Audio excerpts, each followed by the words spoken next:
नमस्कार, एक बार फिर से आप सभी का बहुत-बहुत स्वागत है हमारे यूट्यूब चैनल पे। आज फिर से मैं आप सभी के लिए क्लास 11 सोशियोलॉजी चैप्टर 1 जिसका नाम है समाज शास्त्र एवं समाज।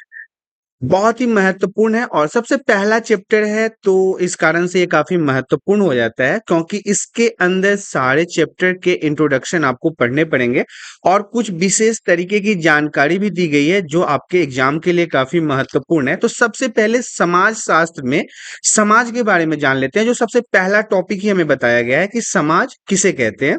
समाज शास्त्रियों के अनुसार, अब ये समाज शास्त्री कौन है? तो जो समाज के बारे में गहनता से अध्ययन करते हैं, जानकारी इकट्ठा करते हैं, उसके बारे में एक्सपेरिमेंट करते हैं, शोध करते हैं, वो समाज शास्त्री कहलाते हैं। तो समाज शास्त्रियों ने समाज के बारे में क्या कहा है? समाज शास्त्रियों के अनुसार समाज के लोगों में पाए गए संबंध के जाल के रूप में देखा जाता है। मतलब कि जो लोग होते हैं, जो इंसान होते हैं, इनके रिलेशन का जाल होता है समाज, जो कि एक दूसरे के साथ जुड़ा हुआ होता है। आपने अक्सर देखा होगा कि एक समाज में रहने वाले लोगों का संबंध कहीं न कहीं दूसरे समाज के लोगों के साथ होता है या फिर उसी समाज के अंदर रह रहे दूसरे लोगों के साथ किसी न किसी प्रकार से होता है। वही हमारा समाज कहलाता है और समाज जो है वो अमूर्त है। अमूर्त कहने का मतलब है इसमें आपको सिर्फ़ और सिर्फ़ भाव को समझ सकते हैं। ऐसी चीज़ें जिसके भाव को, फीलिंग को, भावना को हम समझते हैं, वो अमूर्त कहलाता है। तो ये तो हमारा समाज के बारे में था। अब हम आपको समाज की प्रमुख विशेषताओं के बारे में बता देते हैं कि समाज की विशेषताएँ क्या होती है, समाज के अंदर रहने वाले लोगों की क्या विशेषताएँ होती है। तो अगला पॉइंट ही हमारा कहता है समाज की प्रमुख विशेषताएं। पहला पॉइंट ही हमारा कहता है समाज अमूर्त है। अमूर्त कहने का तात्पर्य यह है कि जब भी हम समाज की बात करेंगे तो समाज कोई दिखाई देने वाली चीजें नहीं है या फिर समाज जो है वो कुछ बताने वाली चीजें नहीं है। इसे हम महसूस कर सकते हैं। जिस समाज के अंदर बहुत सारे लोग रह के अपने रिश्ते को बनाते हैं, अपने नाते को बनाते हैं, एक दूसरे के साथ संबंध बनाते हैं, तो ये सारी चीजें जो है वो समाज कहलाता है। समाज में समानता एवं भिन्नता दोनों होती है।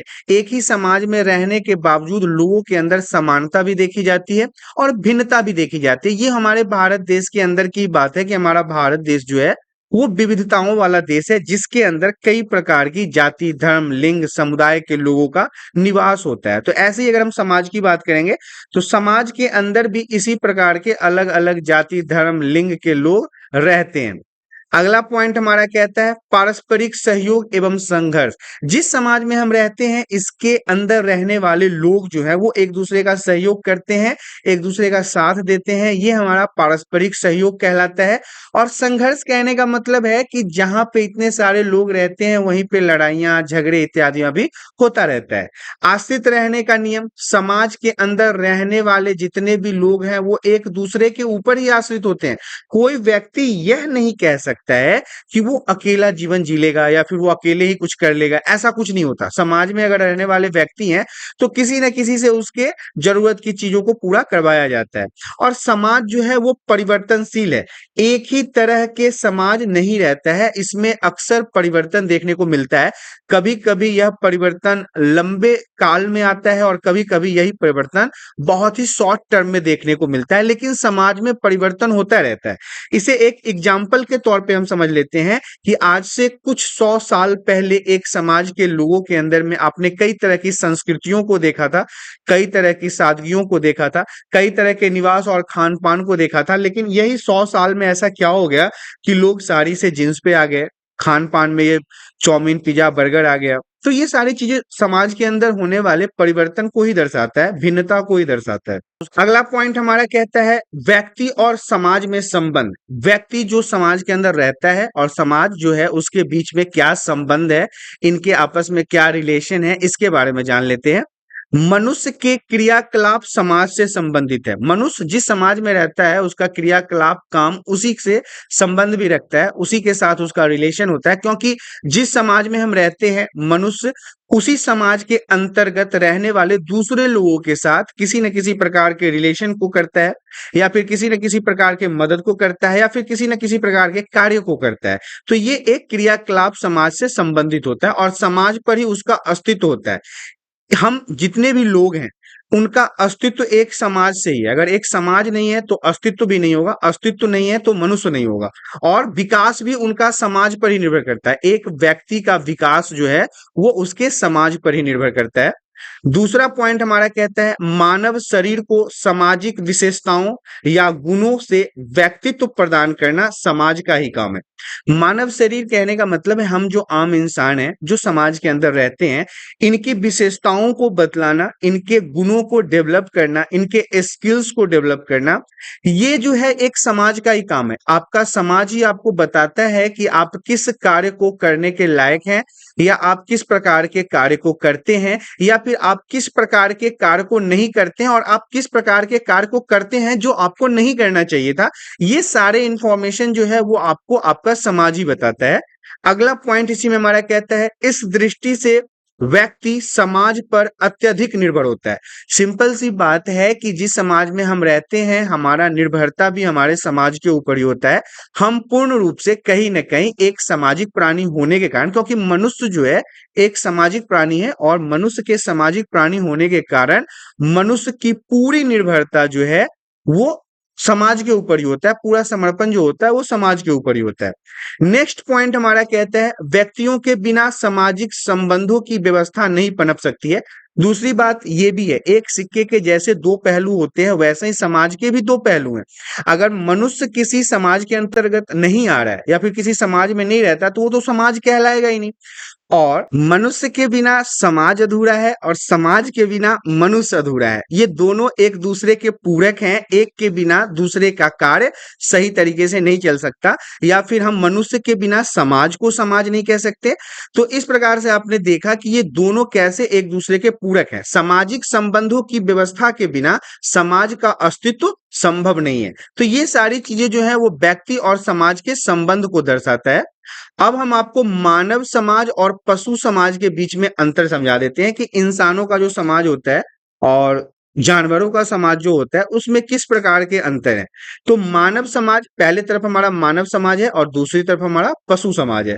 तो मानव का जो समाज है इसमें लोग बोलने की क्षमता रखते हैं, सोचने की क्षमता रखते हैं, समझने की क्षमता रखते हैं। तो ये सारी शक्ति जो है वो मानव के अंदर इनबिल्ड क्वालिटी में आता है। मतलब ये उनके जन्म से ही उनको प्राप्त हो जाता है कि आगे चल के उन्हें बोलने का स्किल्स डेवलप होगा, सोचने का थिंकिंग पावर आएगी, समझने का अंडरस्टैंडिंग पावर आएगा। लेकिन वहीं पशुओं की अगर हम बात कर ले, जानवरों की अगर हम बात कर ले, तो उनमें बोलने, सोचने, समझने की शक्ति नहीं होती। जानवर के अंदर बोलने की शक्ति नहीं होती। मानव समाज की अगर हम बात कर ले तो हर एक मानव के समाज में उनकी खुद की संस्कृति होता है, उनके खुद के नियम कानून होते हैं। लेकिन वही हम पशु समाज की बात कर लें तो इनके अंदर कोई संस्कृति नहीं है, कोई तौर तरीका नहीं है। ये जहां मन होगा, जो करना होगा वो कर देते हैं। अगला पॉइंट हमारा कहता है मानव समाज में स्वयं को व्यक्त करने के लिए भाषा का प्रयोग किया जाता है। स्वयं को व्यक्त करने का मतलब है आप खुद को यदि एक्सप्रेस करना चाहते हैं, अपनी भावनाओं को बताना चाहते हैं, अपने फीलिंग को किसी को समझाना चाहते हैं,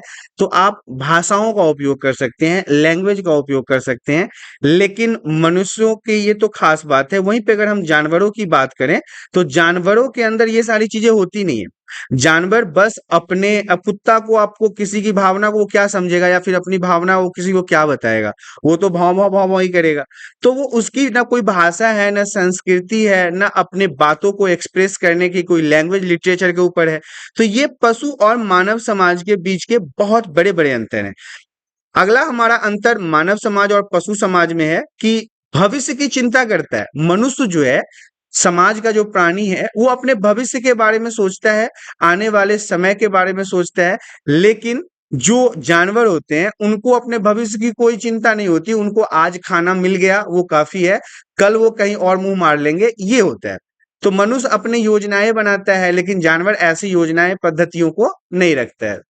अगला पॉइंट हमारा कहता है समाज में बहुलताएं एवं असमानता। समाज में अलग अलग जाति, धर्म, संस्कृति के लोग रहते हैं, तो इसमें किस प्रकार से बहुलताएं और असमानताएं, कहने का क्या मतलब है? असमानता का मतलब होता है डिफरेंसेस, कैसे इनके बीच में अंतर है।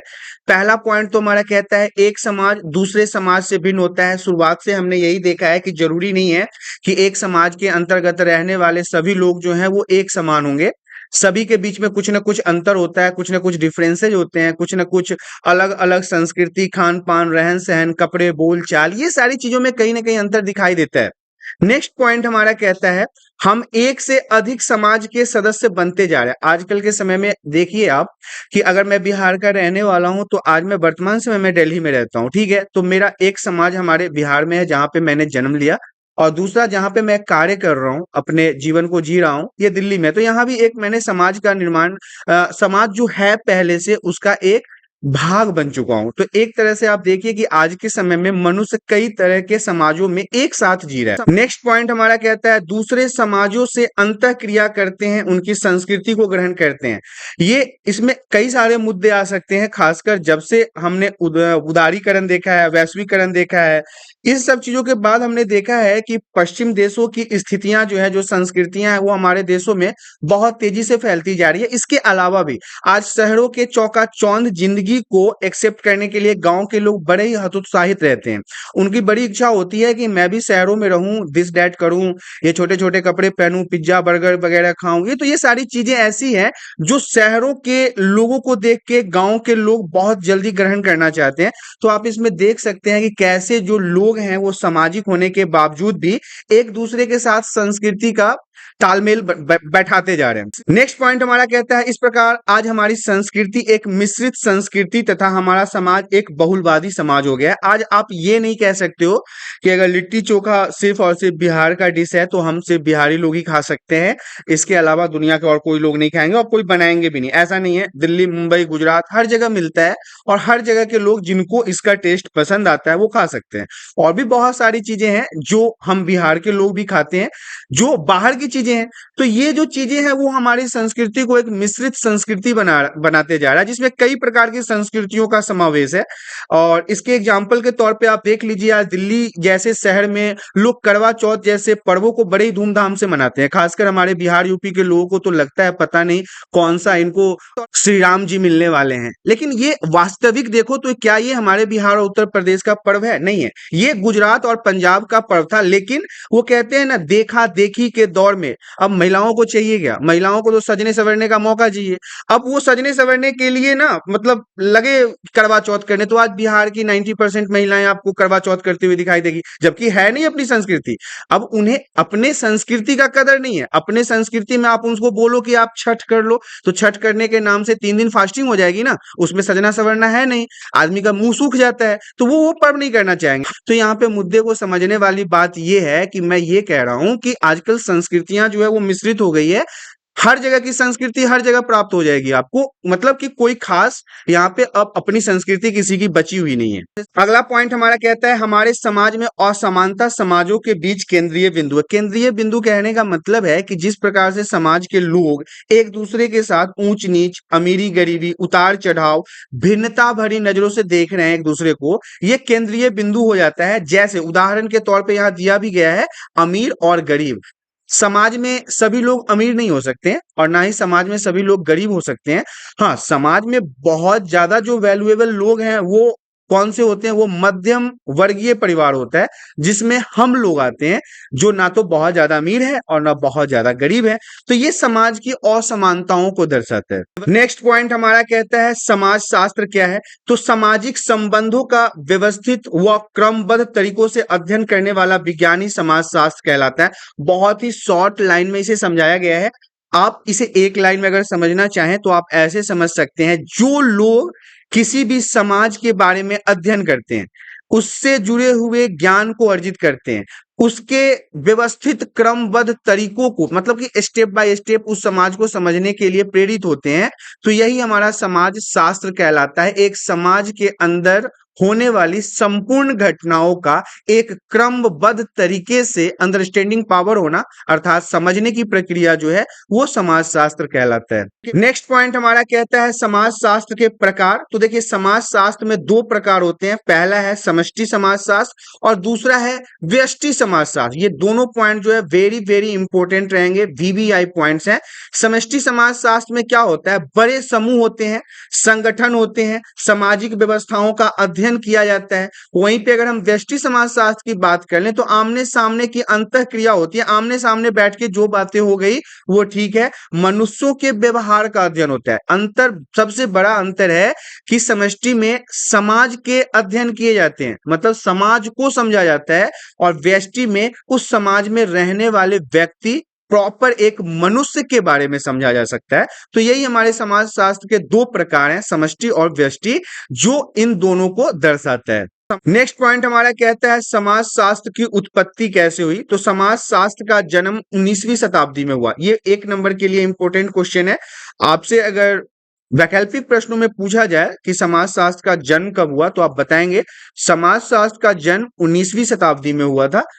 अब अगला पॉइंट है इसमें, समूह के क्रियाकलापों में भाग लेने के लिए आवश्यक है। समाजशास्त्र की उत्पत्ति के अलावा मैं समूह के क्रियाकलापों में भाग लेने के लिए आवश्यक चीजों को समझा देता हूं, जैसे समस्याओं को सुलझाया जाना। समाजशास्त्र क्यों जरूरी है हमारे समाज में? समाज शास्त्र के माध्यम से एक समाज में रहने वाले मनुष्यों के अंदर होने वाली परेशानियों का समाधान निकाला जाता है। अगर कोई मनुष्य एक समाज में रहने के बावजूद परेशान हो रहा है, तो दूसरे समाज के जो लोग हैं, जो समाज शास्त्री हैं, या उस समाज के रहने वाले जो वरिष्ठ नागरिक हैं, जिनको उस समाज का एक्सपीरियंस है, वो लंबे समय से उस समाज में रहते आए हैं, वो उस व्यक्ति के होने वाली परेशानियों का समाधान निकालेंगे। और इन प्रयत्नों के परिणाम स्वरूप क्या होता है? समाजशास्त्र की उत्पत्ति होती है, ताकि समाज में रहने वाले सामाजिक लोगों को किसी भी प्रकार की परेशानी ना हो। नेक्स्ट पॉइंट हमारा कहता है समाजशास्त्र के जनक। वेरी वेरी इंपॉर्टेंट, ये भी आपके एग्जाम में पूछे जाने की संभावना होती है।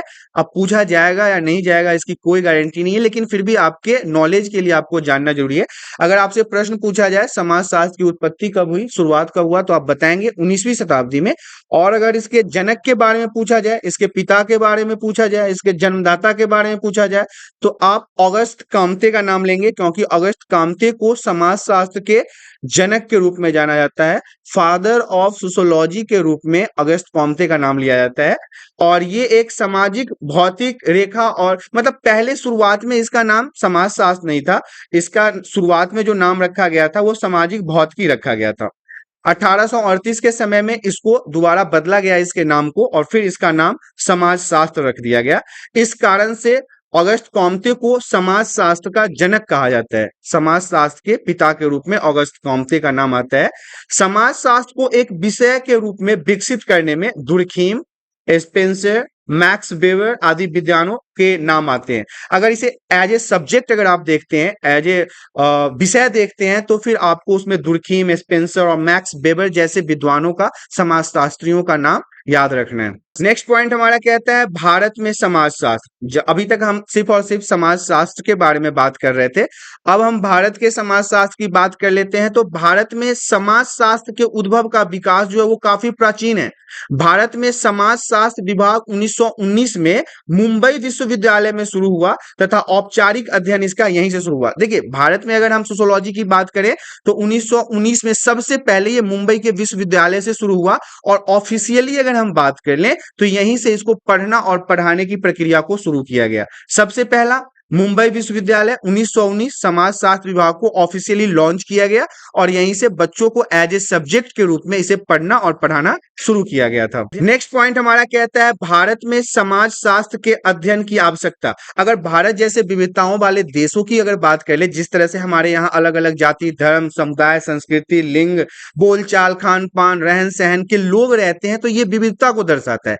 ऐसे देश में मतलब कि समाजशास्त्र की क्या आवश्यकता, समाजशास्त्र किस प्रकार से कार्य कर सकता है, इसे हम समझते हैं। तो भारत में व्याप्त क्षेत्रवाद, क्षेत्रवाद कहने का मतलब है कि अलग अलग खंडों में हमारा भारत बटा हुआ है, अलग अलग क्षेत्रों में बटा हुआ है, अलग अलग जातियों में बटा हुआ है, अलग अलग संस्कृति भाषा में बटा हुआ है। इसमें क्या होता है कि भाषावाद भी हो सकता है, संप्रदायवाद भी हो सकता है कि हमारा धर्म सबसे बेहतर है। मैं हिंदू हूं तो मैं हमेशा कहता हूं कि हमारा धर्म बेहतर है, और वाकई में है भी। तो ऐसे में भाषावाद होने की संभावना होती है, संप्रदायवाद होने की संभावना होती है, जातिवाद होने की संभावना होती है। तो इस समस्या को सुलझाने के लिए समाजशास्त्रीय अध्ययन जो है वो काफी महत्वपूर्ण माना जाता है।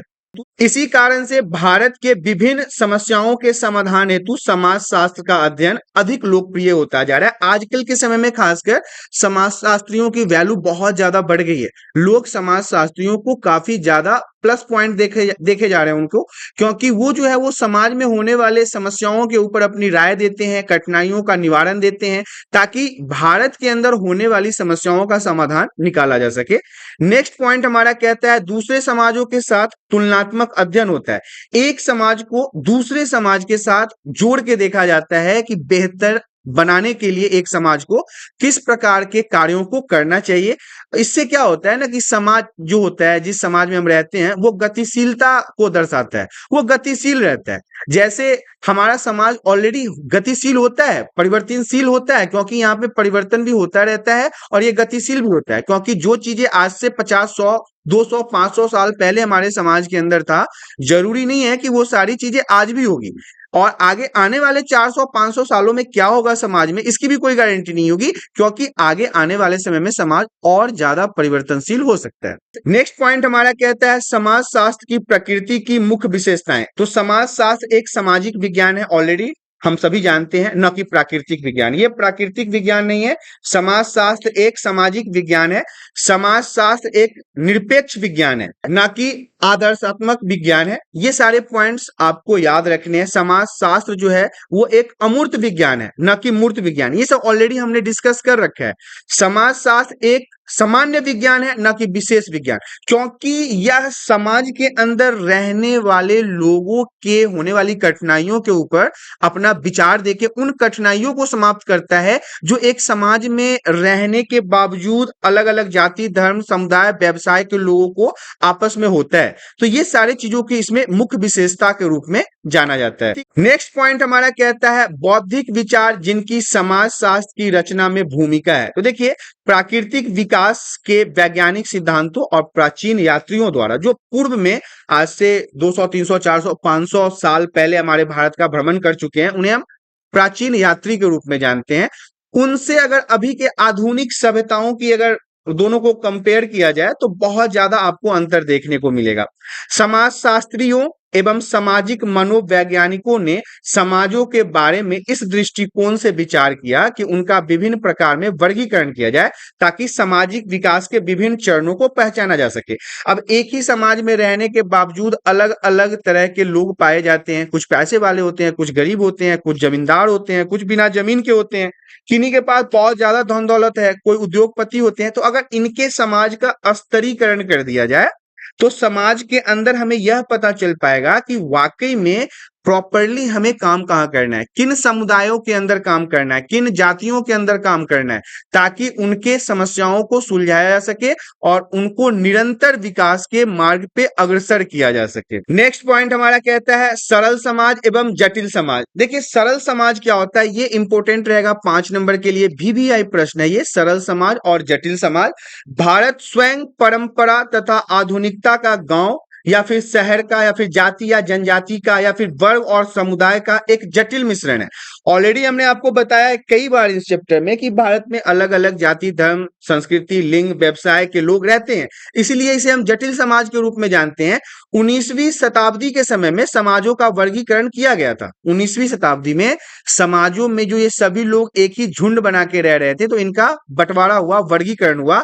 नेक्स्ट पॉइंट हमारा कहता है आधुनिक काल से पहले समाजों के प्रकार, जैसे शिकारियों का टोली अलग हुआ करता था, चरवाहे अलग होते थे, कृषक अलग होते थे, कृषक एवं गैर औद्योगिक सभ्यताएं, ये सब सरल समाज के अंतर्गत आता है। ये आधुनिक काल से पहले के समाजों के प्रकार थे। अब आधुनिक समाज में कैसे है, औद्योगिक समाज है, जिसमें औद्योगिक वाले लोग ज्यादा है, बिजनेसमैन ज्यादा है, इसे हम जटिल समाज के रूप में भी जानते हैं। डार्विन के जीव विकास के विचारों का आरंभिक समाजशास्त्रीय विचारों पर बहुत ही प्रभाव पड़ा था। डार्विन के आपको सिद्धांत को पढ़ना पड़ेगा, काफी इंपॉर्टेंट है और एग्जाम में अक्सर पूछा जाता है। नेक्स्ट पॉइंट हमारा कहता है ज्ञानोदय एक यूरोपीय बौद्धिक आंदोलन था जो 17वीं शताब्दी के अंतिम वर्षों एवं 18वीं शताब्दी तक चला। 17वीं शताब्दी से शुरू हुआ और 18वीं शताब्दी तक चला। कारण था यहाँ पे व्यक्तिवाद पर बल देना, व्यक्तियों के स्थितियों के सुधार पर बल देना। नेक्स्ट पॉइंट हमारा कहता है सरल समाज में श्रम विभाजन नहीं होता। जो सरल समाज होते हैं उनमें श्रम का विभाजन नहीं होता, लेकिन जटिल समाज की अगर हम बात कर ले तो यहाँ पे आपको श्रम विभाजन देखने को मिलेगा। नेक्स्ट पॉइंट हमारा कहता है समाज शास्त्र की अन्य सामाजिक विज्ञानों के मध्य स्थिति एक दृष्टि में क्या क्या है। तो सभी सामाजिक विज्ञान जो है वो समाज शास्त्र से किसी न किसी रूप से संबंधित है, एक दूसरे से आपस में इनका रिलेशन है, और दूसरी ओर ये एक दूसरे से अलग भी है।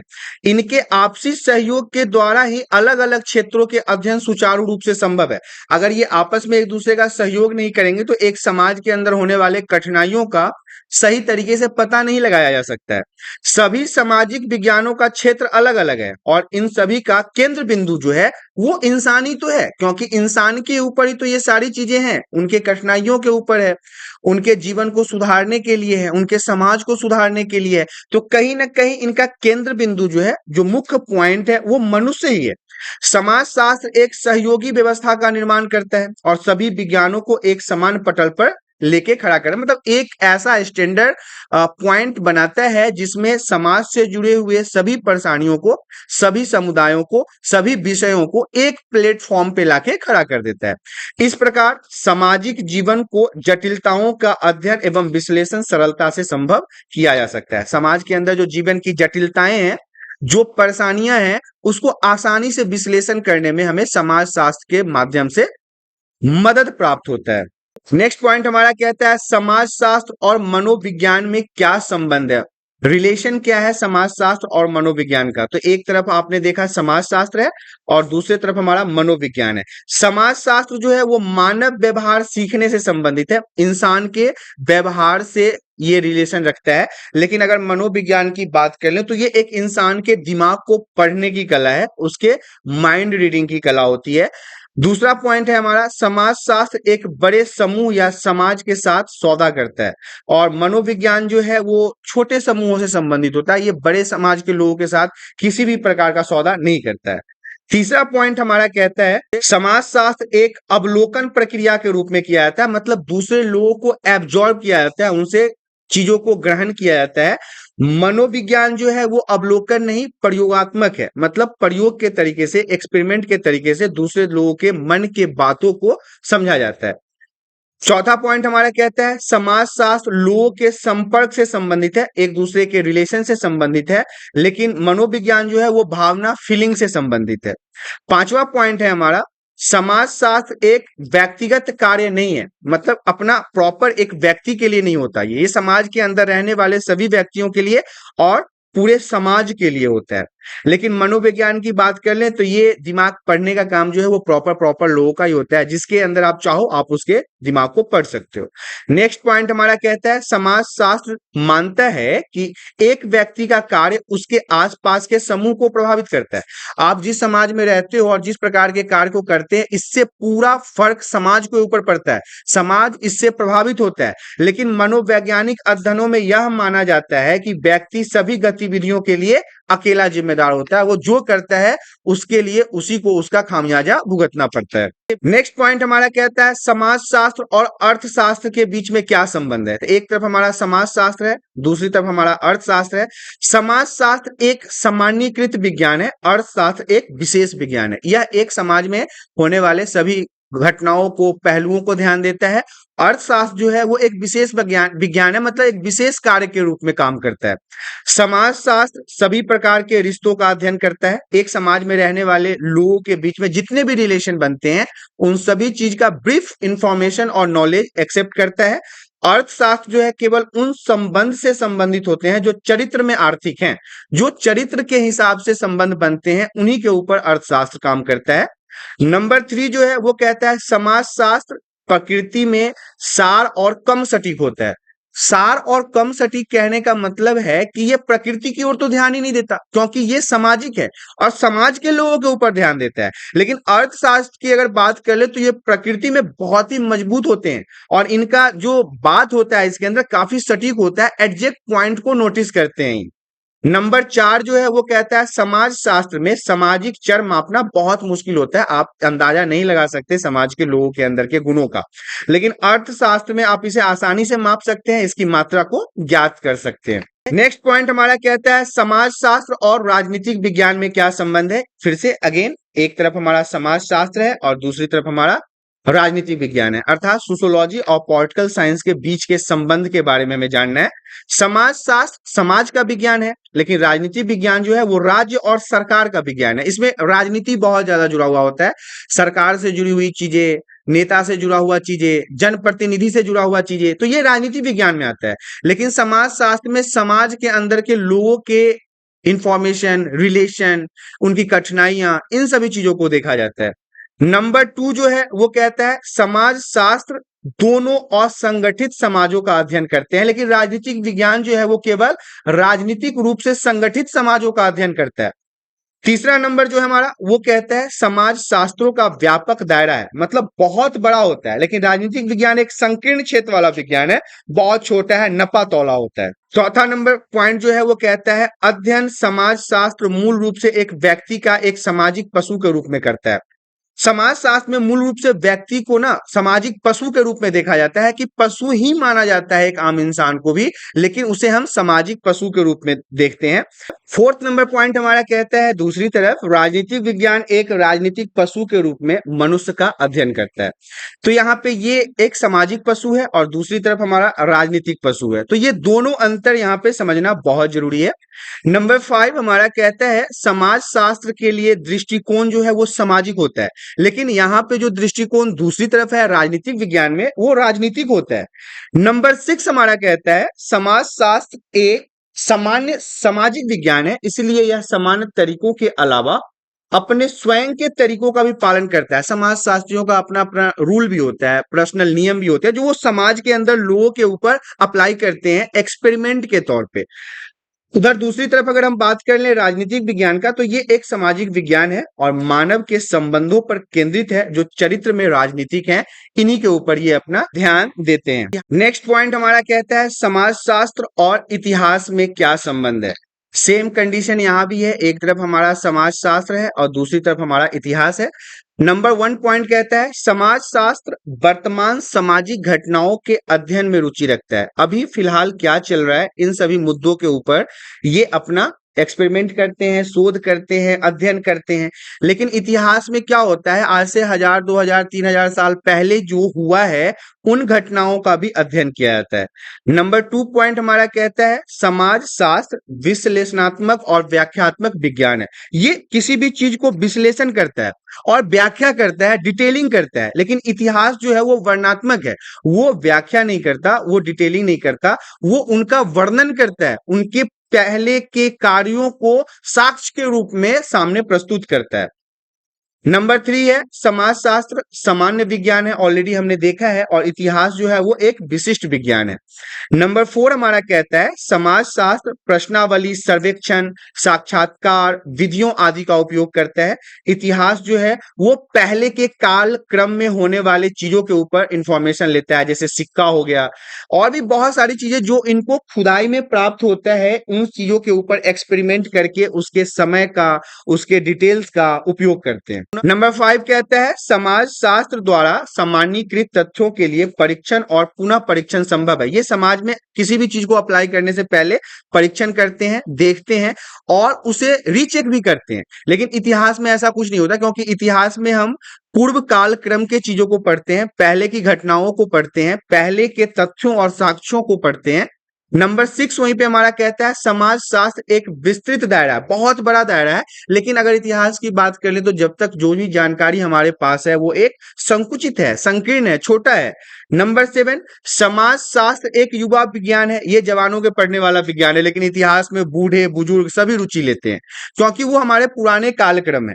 तो ये दोनों के बीच के अंतर है। नेक्स्ट पॉइंट हमारा कहता है पूंजीवाद क्या है। बाजार विनियम के आधार पर आर्थिक उद्यम की एक प्रणाली है। पूंजीवाद में क्या होता है कि एक ऐसी व्यवस्था लाई जाती है व्यापार के अंदर जिसमें सरकार का हस्तक्षेप कम होता है, ये प्राइवेट लोगों के पास होता है, मतलब निजी हाथों में व्यवस्था होती है। इसमें पैसा जो होता है, संपत्ति जो होता है, मशीन जो होता है, इन सभी चीजों को शामिल किया जाता है, लेकिन इस पे हस्तक्षेप सरकार का न होकर के निजी व्यक्तियों का होता है।